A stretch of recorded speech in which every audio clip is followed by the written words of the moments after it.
My name is Katerina Poradyuk, and I'm honored to serve the SACNAS community as the Student Programs Manager. To kick things off today, I want to give a special welcome to our first-time attendees to SACNAS. SACNAS is an inclusive organization dedicated to achieving true diversity in STEM, where the field reflects the demographics of our country's population. As the nation's largest multicultural and multidisciplinary STEM diversity organization, SACNAS creates space where all members, partners, and staff feel they belong and can embrace and celebrate their intersectional identities.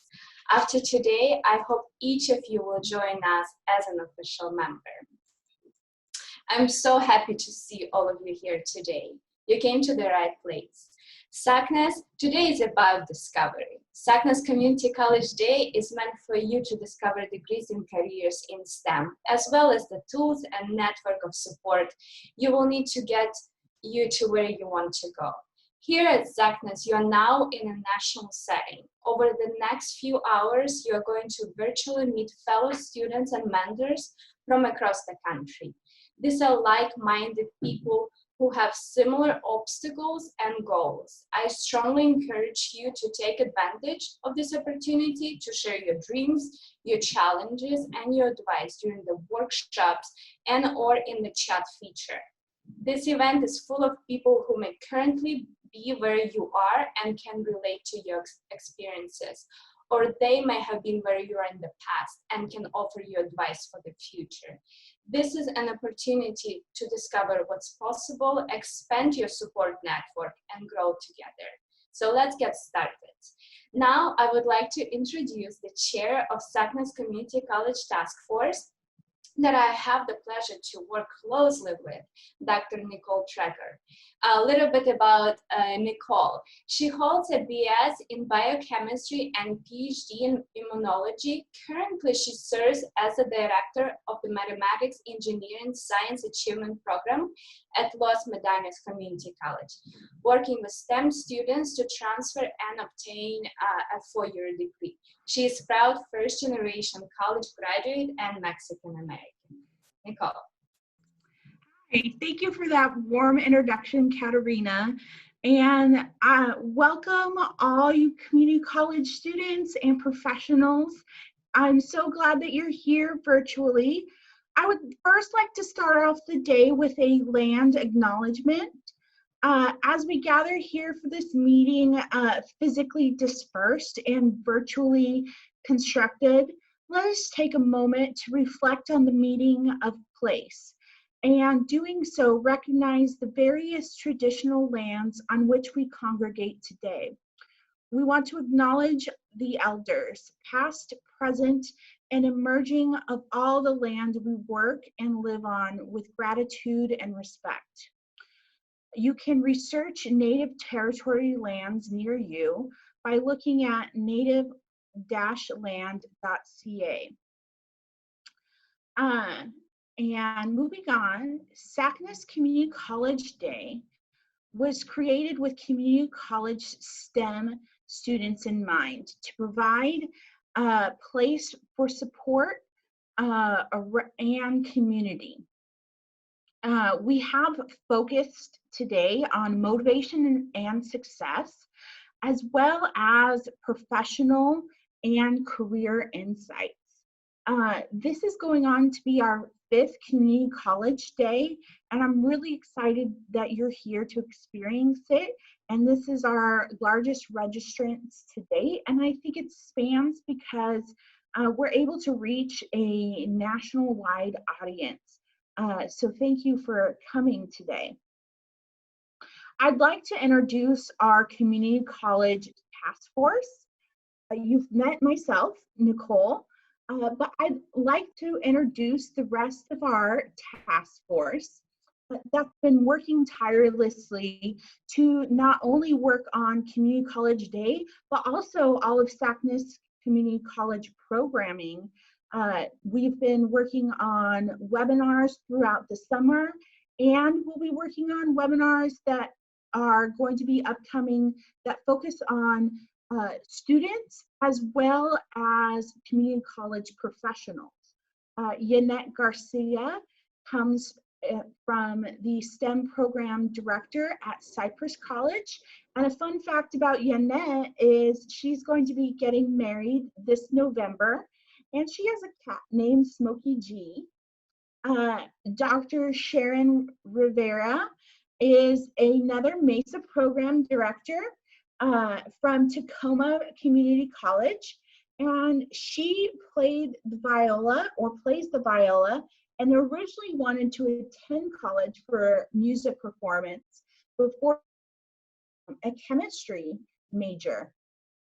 And Dr. Maria Mercedes Franco is an associate professor of math and computer science at Greensboro Community College in CUNY in New York, and is fascinated by stories and has incorporated personal narrative and memoir into her work, and is currently training to become a Her Story writer workshop facilitator. So we have all come together as a strong community college SACNAS task force to present this community college day to you, and we hope that you enjoy it.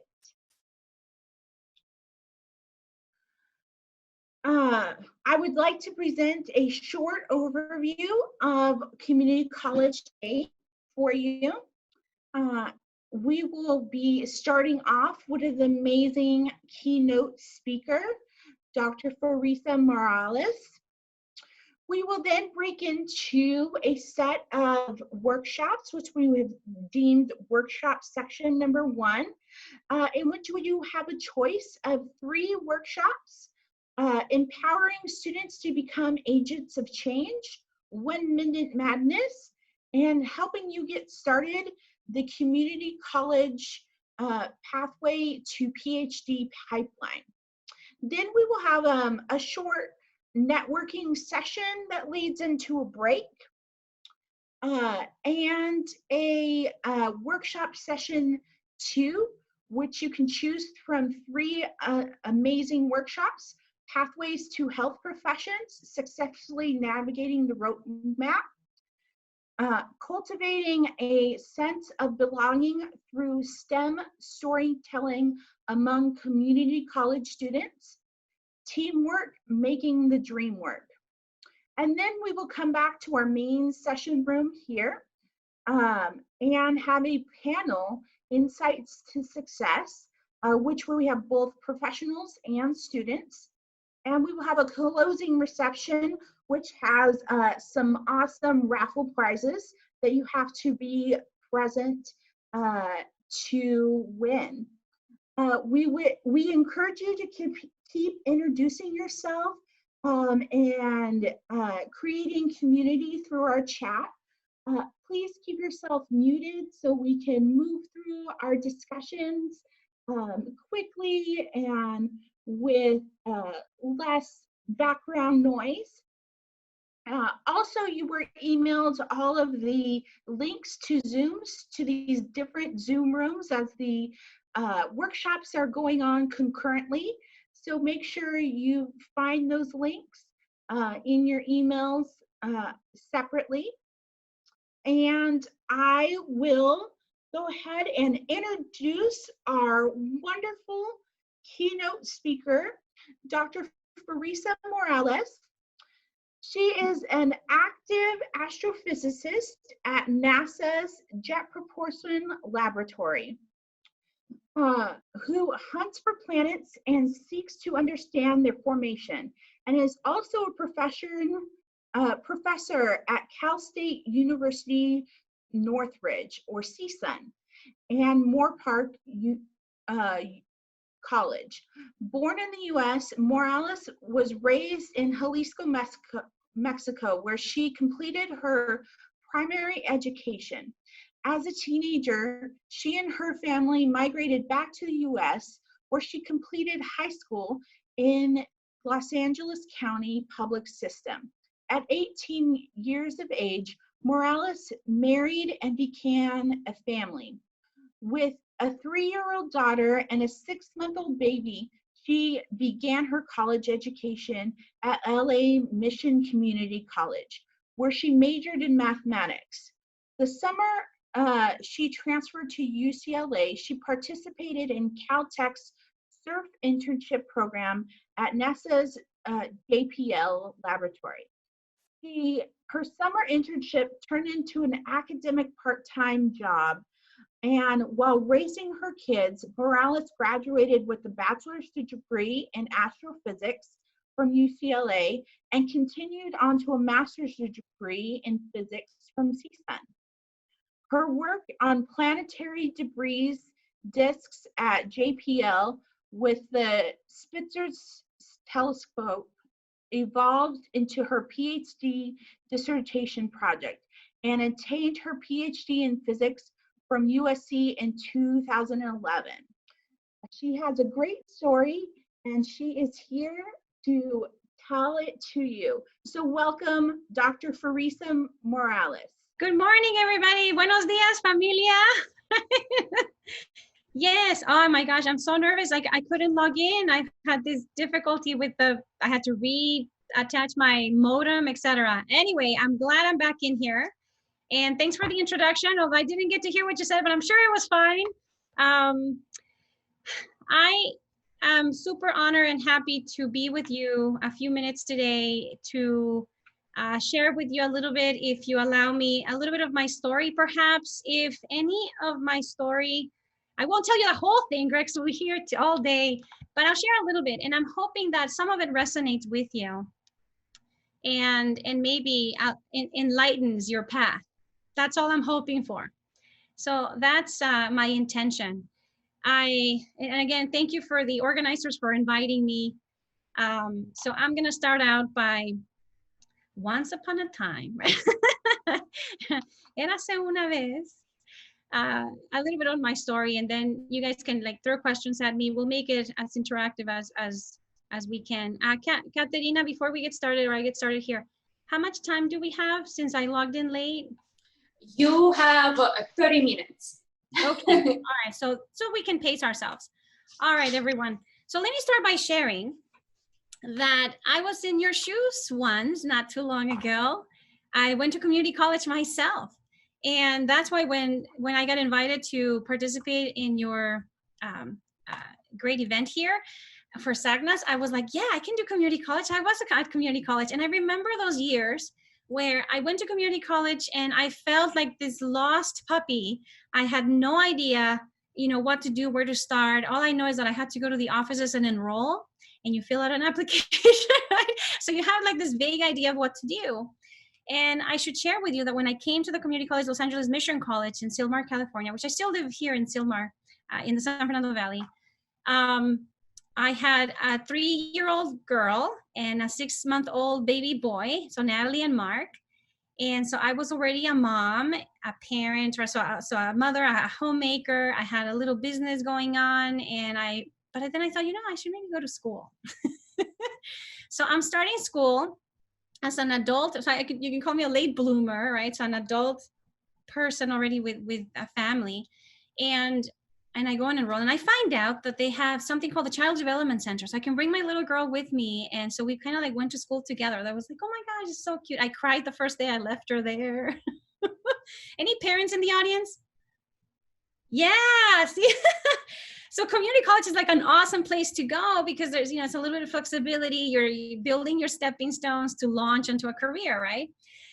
So I went to the counselor because that was like, which courses do I take? I was like totally lost, even though I did high school here and so on, but I was totally lost. I should mention that I was raised in Mexico. So I was born here in the US. And then my mom at 4 years old took me to Mexico, and I grew up there. And then I came back for like middle school and high school. So I was kind of like, ni de aquí ni de allá, right? In terms of like the language and everything, the culture, like I had half of it from here, half of it from there. It was totally crazy. So I go to community colleges to kind of like find my way academically because I thought I should do something academically. I always liked school. And the counselor showed me the list of requirements, right? To transfer to a Cal State, to transfer to a UC. And I walked away that day so discouraged. I was like, this is going to take me forever. Little did I know that it would take even longer, right? But it ends. Like it really, honestly, your education, one day you will graduate and you come to the end, you get all these degrees and you're like, oh my gosh, I did all that stuff, right? So you just have to, it's one day at a time, one day at a time. You can't like, take the whole thing at once, right? So you have your map. So I came home and I was like, well, one day at a time. And I started going through these courses, taking my babies to school, racing the other one. Finally, they got to like, kindergarten. So I had a little bit more time during class times. And the time came to transfer. And I submitted an application to UCLA, and the counselor had demanded that last year at community college, had demanded that I declare a major. And I didn't know what to declare because it's like, well, I like everything. It's kind of okay, everything. But then the counselor said, why are you taking calculus too? And I said, well, it was the next thing, right? You told me I have to take all these English courses and all these math courses and just have to take whatever's next. And I was in calculus too. He says, but yeah, you have to have a reason. Are you having an okay time? Are you enjoying it? I was like, well, I'm struggling through it, but I'm, getting good grades. And he said, well, you should declare math major because very few people can do the math. And if you're able to do it, even with, work, might as well exploit that skill. Okay, I'll declare math major. I'll just use something that maybe I'm able to do. And so I transferred to UCLA as a math major. I got a letter from UCLA saying that you're accepted, blah, blah. And I was like, what? How am I going to do this with kids? And okay. And then I was waiting for the letter. Sorry, we made a mistake, but I never got a letter of mistake. So I went. And as you go and as you apply, you figure out that there's, all right, so the schedule, for example, you're not there all day, right? From like 8 to 3, like your kids are in school. So you have all this, I had the morning to go to school and take care of business and have a part-time job. I should mention also that summer that I transferred to UCLA, my physics professor at the community college, because I had braved up to take physics as well and biology and all these courses because they started to sound very interesting.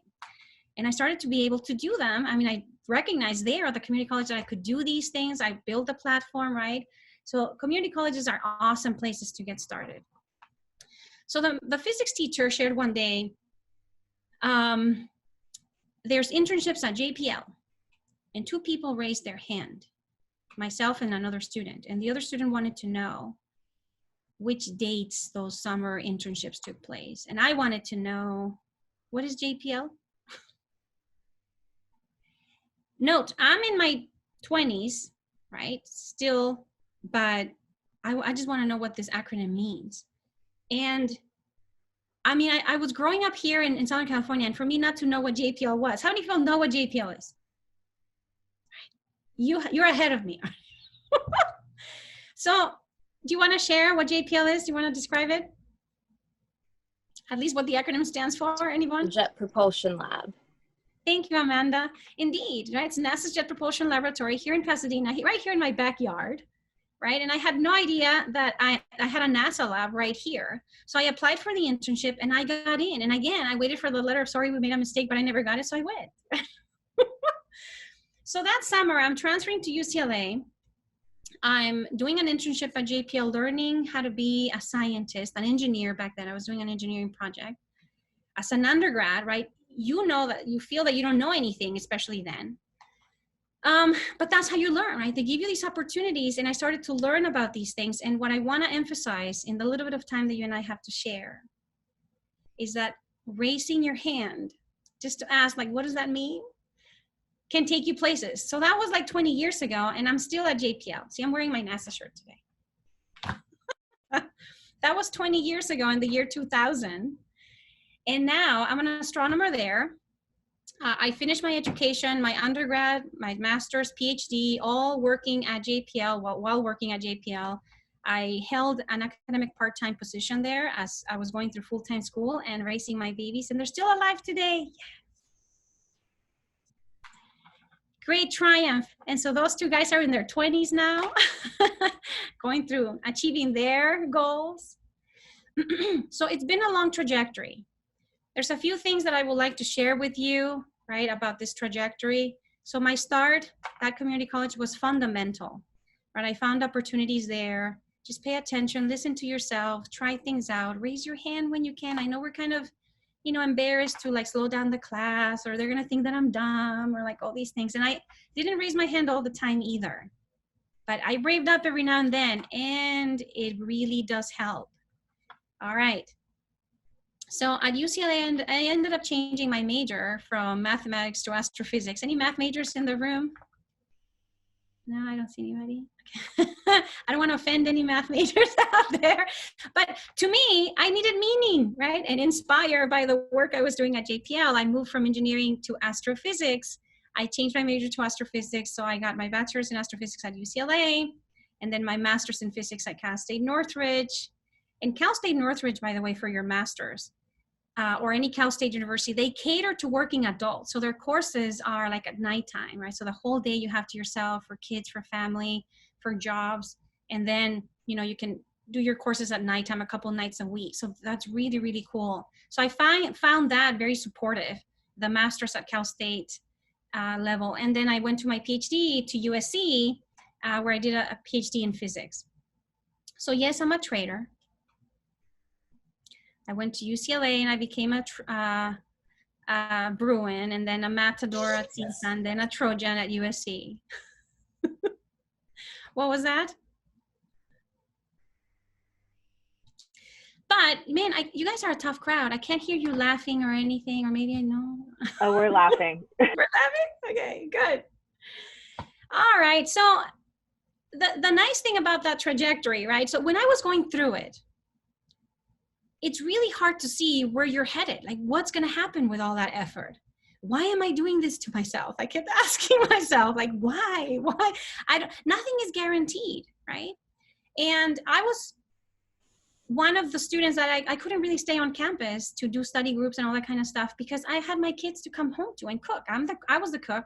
I was the one that would do homework with them. I was the one putting them to bed and doing all the activities with them that needed to happen, like doctor appointments, et cetera, et cetera. So you have to have your priorities straight. So I already saw how many people had kids, so there's several. So for those of you that don't have kids because you won't procrastinate. So first part of the recipe, you're like, what are you doing? No, yes, if you have kids, you won't procrastinate. So you learn not to procrastinate because you have to have your priorities lined up and do your homework ahead of time, that kind of thing. I tried as best as I could, and that's the thing, tenacity, right? Just keep trying.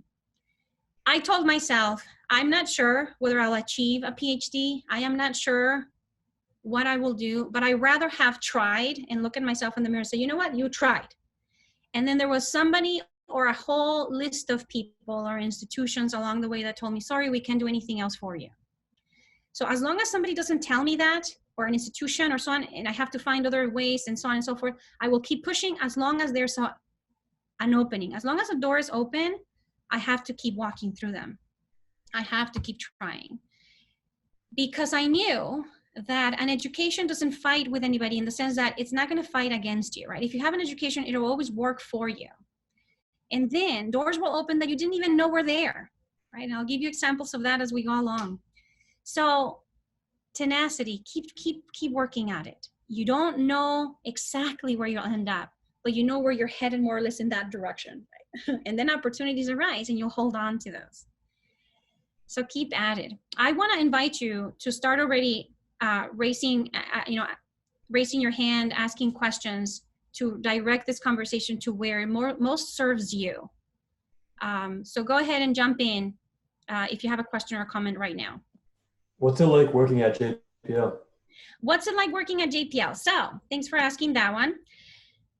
JPL has been very rewarding and very motivational, right? So once I got that internship and my mentor said, hey, out of the 11 people working there, he talked to me and said, would you like to stay during the school year? And I looked at him like what are you talking about? Like, I'll be during the school, like, can I work during school year? And he said, yeah, we have something called an academic part-time, you can be a part-timer. I was like, oh, well, that would be great. I'm honored, of course. And I think one of the reasons why he offered me to stay is because he recognized how, even if my work wasn't perfect, or at least, that's what I was judging myself to maybe not be perfect, he knew that I kept trying, that I kept looking for the right answers, and so on and so forth. So showing those skills are going to help. So working at JPL has been amazing because I was able to do my education full-time while working part-time. I would work full-time during breaks, like, you know, winter break, summer break, I would work full-time. And I got quickly involved with the project called Spitzer Space Telescope a year prior to launching in 2003. And so all through these years, I've been working with Spitzer Space Telescope until this last January when we had to, you know, decommission the telescope.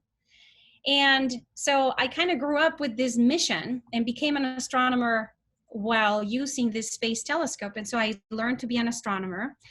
Working at JPL, for example, as a scientist, which is a minority of the population at JPL. JPL mostly is engineers, right? About 50% of the population there is engineers, all flavors of engineers.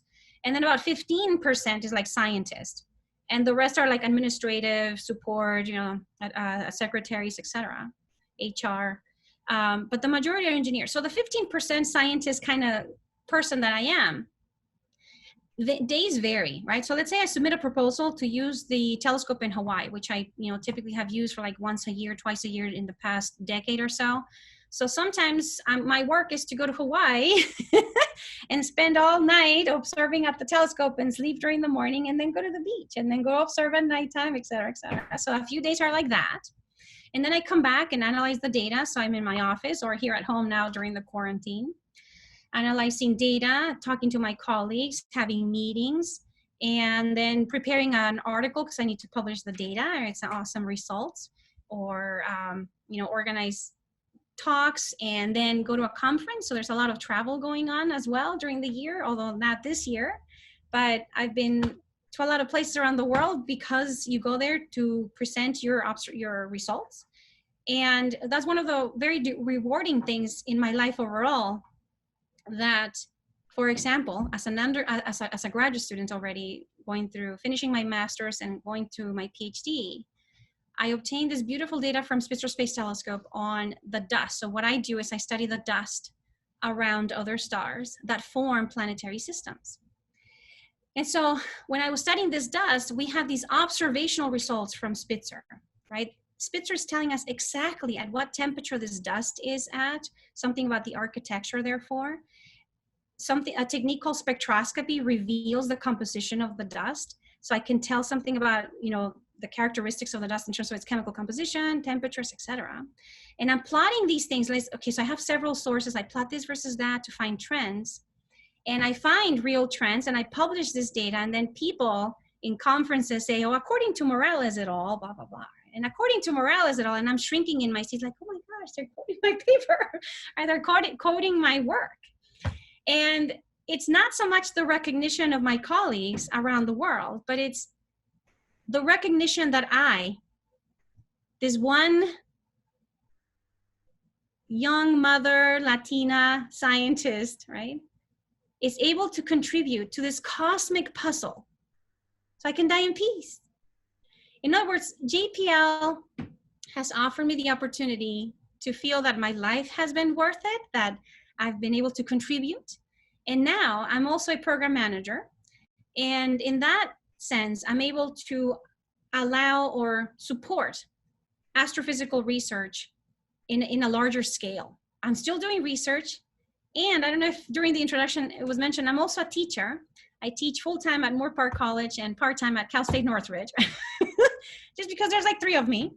And I have the opportunity to cross-pollinate. So I have students coming over to JPL for the last decade. Right? So I have lots of students, they're like my minions, right? They help me do research and do things. So I've been able to plant seeds and give a hand to those that are coming up as well. So community colleges where I teach full-time as well are really a soft spot in my heart. I hope that answered your question about how it is to work at JPL. It's pretty flexible. I work my own hours. It's a nice place to be when you're able to get there, but this whole year I haven't been there since March. And I think that answers your question, right? Other comments, questions? We have Naomi raised her hand. Naomi, would you like to ask a question? Hi, Dr. Morales. Thank you so much for sharing your story. It's really inspiring. I wanted to know if you had any time management tips or like how you dealt with balancing life and school at the same time. Thank you, Naomi, for that question. I think that is still like a challenge every day, especially now with the pandemic. So number one, have kids. Katerina is like having a, she's like, number two, very important. I don't have one in my computer here because I'm using another computer. I would make on Excel, you know, one of those schedules that the school teaches you how to do. Basically, they print out your schedule like that, right? Monday, Tuesday, all the way to Sunday. And then I would put, okay, fixed are those blocks where the classes take place. Those are fixed. And then fixed, my kids' activities, right? Ballet, karate, whatever, those are fixed. And then, all right, JPL, which hours I can, because working at JPL as a student, I could move my hours whenever I wanted to, right? So for my part-time. Okay, I would put those in there every quarter at UCLA and every semester for UCLA and Cal State Northridge. I would fix them in, you know, I would talk to my supervisor and say, okay, next semester or next quarter, I can work these hours. Okay. And then you look at it and you cry. No, just kidding. And then you look at it and you say, okay, fine. I don't have a lot of me time, but the time will get there, right? I will get there one day because I want to be a pillar to my family. I want to be able to be somebody who supports my family if I need to, my mom, my siblings, or so on.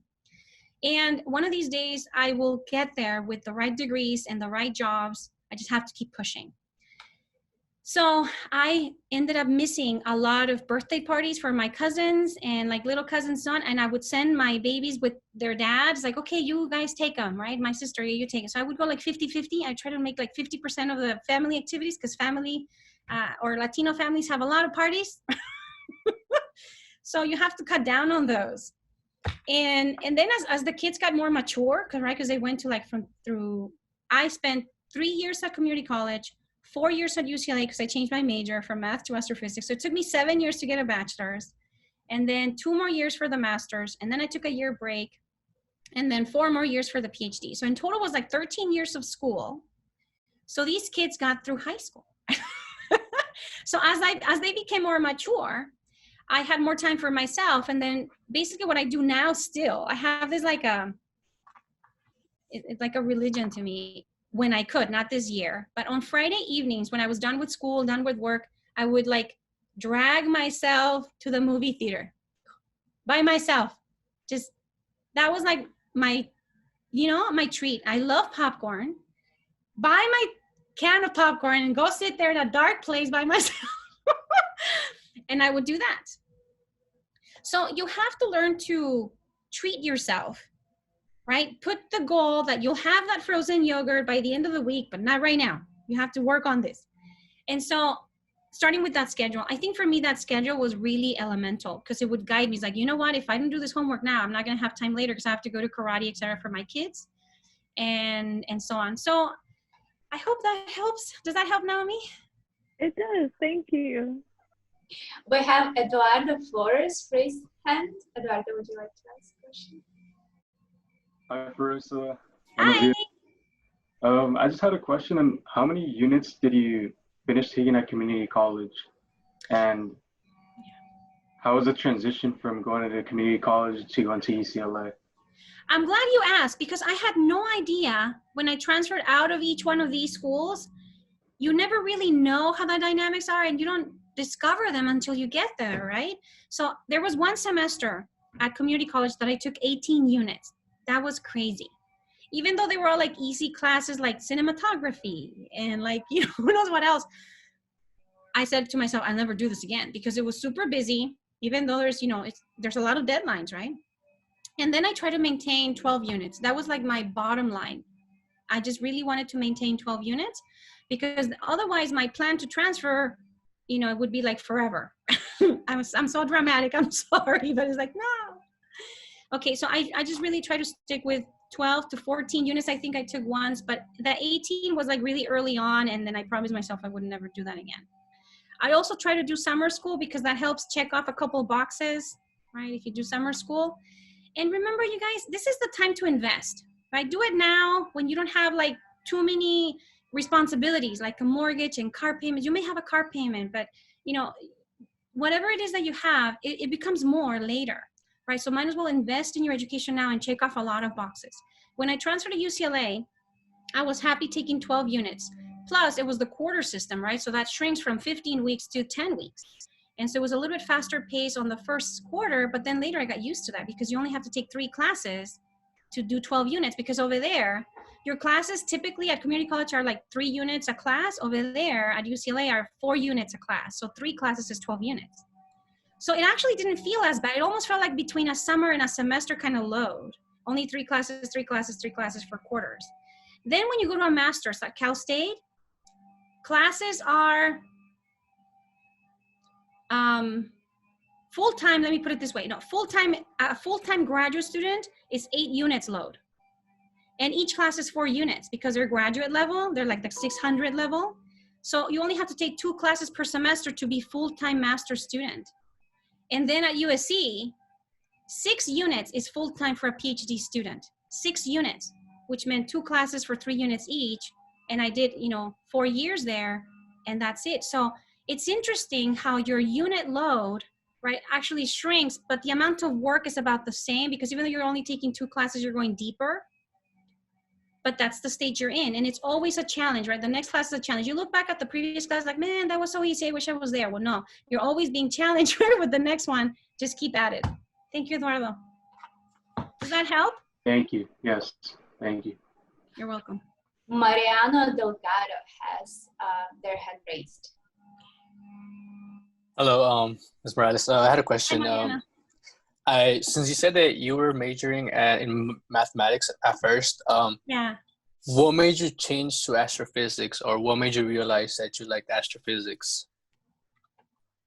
When I was at the community college, I could do the math, and the counselor convinced me that that was a very special skill that only like 2% of the planet or people on the planet can feel comfortable with that. And I said, okay, I'll exploit that skill. But I was really liking biology. And I started to like physics after that, because I took biology first. And I'm like, oh, this is really cool. But then I had to take 2 physical science courses. I took physics, and I was like, oh, this is really neat. So it was doing the internship at JPL that now I saw myself in an environment that seemed completely alien. To me, even living in California, NASA was like in another planet. It was just like not within my reach. But when I found myself doing an internship there, you quickly start developing this sense of belonging, right? You belong. It's like, whoa, I'm here. I could do something. And I found out where the bathroom is. Okay. Just start with the basics. Like, okay, where's my desk? Where do I sit? And you start contributing little by little. And I thought about my math courses, and they were not inspiring anymore. I would go to these math courses. So it was 3 math courses at UCLA, right? Because that's quarter system, math. And I was like, this first year of just pure math was not inspiring to me.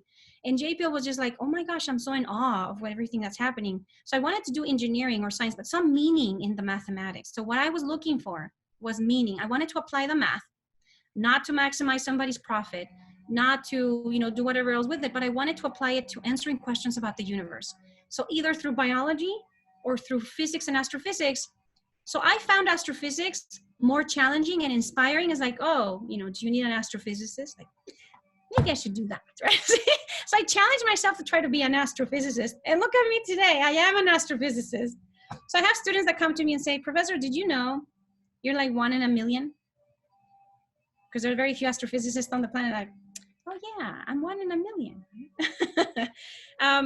Sure, it makes me proud, but what I'm capable of, right? I recognize that I can do this stuff, and I'm proud of it. So you want to choose something that is not necessarily easy, but when you wake up in the morning, you want to go do it, right? Because it's really hard. It was really hard. It became really hard for me to go to my math courses at UCLA when I was dragging my feet. It's like, oh, I don't want to go to the math course, and I don't want to go to the other one. And you start to feel your body with that chemistry of like not wanting to do that. And I really started to question myself. By the way, that day I decided to change my major at UCLA. I'm a grown woman. I have these kids in school. I have a future to build for them and for me. And I'm changing my major. What's wrong with me? I had this existentialist problem that day. Well, that couple of weeks or months or whatever. And then I finally changed it. I cried that day. It's like, oh my gosh. And I embraced the new choice and went with it. So Mariano, they're not easy choices. You just have to listen, right, to yourself and what you're being influenced by, and say, you know what, this is what I need to look for. and keep going at it. Does that help? Or does that answer your question? Yeah, because well, right now I'm majoring in biology, but I'm kind of getting interested in astronomy, and I just kind of stuck, and that's why that was my question. You know what, Mariano? There's also such a thing as merging fields, right? So the mathematics that I took, all of it was useful in astrophysics. It was the fundamental language that I needed to describe nature in an astronomical sense. Biology and astronomy have now merged as of the past 5 years. Universities are now adopting a brand new PhD program. Low battery. Oh, sorry, I have apparently a low battery. a brand new program called astrobiology. And so now there's PhDs, very brand new field, right? We haven't found any yet, but we're working on it. Or a few days ago, right, there was an announcement about some special chemistry going on in Venus. Yeah. So this field is brand new, Mariano. I think you can merge biology, your love for biology and respect for that with astronomy, and push for a PhD in astrobiology, for example. So you're saying, just keep going with biology, but also merge astronomy into it? You might end up adding a year or two because you have to take all these other courses, but look at the requirements for the graduate level program. What do they want? They want you to have a bachelor's in biology or a bachelor's in astronomy or a bachelor's in, right? So just look at the requirements already so you can start covering your bases now. Okay, thank you. You're welcome. So let's take, before we move on with our event, let's take the last question, and I have Vanessa Orner raise her hand. Vanessa. Thank you, Katerina, for keeping us organized. Vanessa? Hi. Hi. I had a question on did you do clubs? Because you're doing that, you did internships, but while in community college, to make yourself stand out, to get into Thank you, Vanessa. I now am the advisor of the WEMS Club at Moore Park College, the Women in Engineering, Math, and Science. And I really appreciate that we're trying to build a community of young women in STEM to feel comfortable and talk about, STEM things, invite speakers and chat with them, their trajectories and stuff. And I really see the value in it. But when I was going through school, I was so busy with having kids that I never really became part of a club, a student club.